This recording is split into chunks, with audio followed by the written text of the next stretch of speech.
ನಮಸ್ಕಾರ ಸ್ನೇಹಿತರೆ, ರಾಜ್ ಮೊಬೈಲ್ ಶ್ರೀನಿವಾಸಪುರ ಕಡೆಯಿಂದ ಈ ಗಾಂಧಿ ಜಯಂತಿ ಹಾಗೂ ದಸರಾ ಹಬ್ಬದ ಪ್ರಯುಕ್ತ ಒಂದು ಡಬಲ್ ಧಮಾಕ್ ಆಫರ್ನ ಕೊಡ್ತಿದ್ದೀನಿ. ಆಫರ್ ಏನಪ್ಪ ಅಂತಂದರೆ 99ಗೆ 4-in-1 ಕೇಬಲ್ ಕೊಡ್ತಿದ್ದೀನಿ. Bluetooth speaker only 449 rupees. Honey pot with warranty ಬರೋದು. ನೆಕ್ ಬ್ಯಾಂಡ್ ಇದು 399 ರುಪೀಸ್. ಲೈನಲ್ಲಿ ಪ್ರೀಮಿಯಂ ಕ್ವಾಲಿಟಿ ನೆಕ್ ಬ್ಯಾಂಡ್ ಇದು, ತುಂಬ ಚೆನ್ನಾಗಿ ಬರುತ್ತೆ. 499 ರುಪೀಸ್. ಏರ್ಪಾಡ್ಸ್ ಪ್ರೋ ಸೇಮು, ತುಂಬ ಚೆನ್ನಾಗಿದೆ. ಪ್ರೀಮಿಯಮ್ ಅಂದರೆ ಪ್ರೀಮಿಯಂ ಕ್ವಾಲಿಟಿ, ಓನ್ಲಿ 699 ರುಪೀಸ್. ತುಂಬ ಜನ ಕೇಳ್ತಾ ಇದ್ರಿ ಸ್ಮಾರ್ಟ್ ವಾಚ್ನ ರೀಪ್ಲೇಸ್ ಮಾಡಿ ಅಂತ. ಮಾಡಿದ್ದೀನಿ, ರೀಸ್ಟಾಕ್ ಮಾಡಿದ್ದೀನಿ. Never before road only 499 rupees.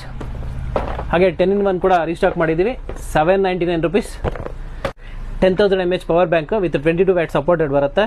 With ಕಾಂಬೋಲ್ ಬರುತ್ತೆ. ವಾಟರ್ ಬಾಟ್ಲು ಫ್ರೀಯಾಗಿ ಕೊಡ್ತಿದ್ದೀನಿ. ಓನ್ಲಿ 899 ರುಪೀಸ್ ವಿತ್ ವಾರಂಟಿ ಕೂಡ. ಹಾಗೆ ಸೌಂಡ್ ಬಾರ್ ಇದು ತುಂಬ ಪ್ರೀಮಿಯಂ ಕ್ವಾಲಿಟಿ, ತುಂಬ ಚೆನ್ನಾಗಿರುತ್ತೆ. ಸೇಮ್ ಇದು ಕೂಡ ಅಷ್ಟೇ, ಓನ್ಲಿ 799 ರುಪೀಸ್. ಎಲ್ಲರಿಗೂ ದಸರಾ ಹಬ್ಬದ ಶುಭಾಶಯಗಳೊಂದಿಗೆ ನಮ್ಮ ಯೂಟ್ಯೂಬ್ ಇನ್ಸ್ಟಾ ಪೇಜ್ನ ಫಾಲೋ ಮಾಡಿರಬೇಕು. ನಿಮ್ಮ 5 ಜನ ಫ್ರೆಂಡ್ಸ್ಗೆ ಶೇರ್ ಮಾಡಿರಿ. ನಮ್ಮ ಚಾನಲ್ನ ಸಪೋರ್ಟ್ ಮಾಡಿ. Thank you.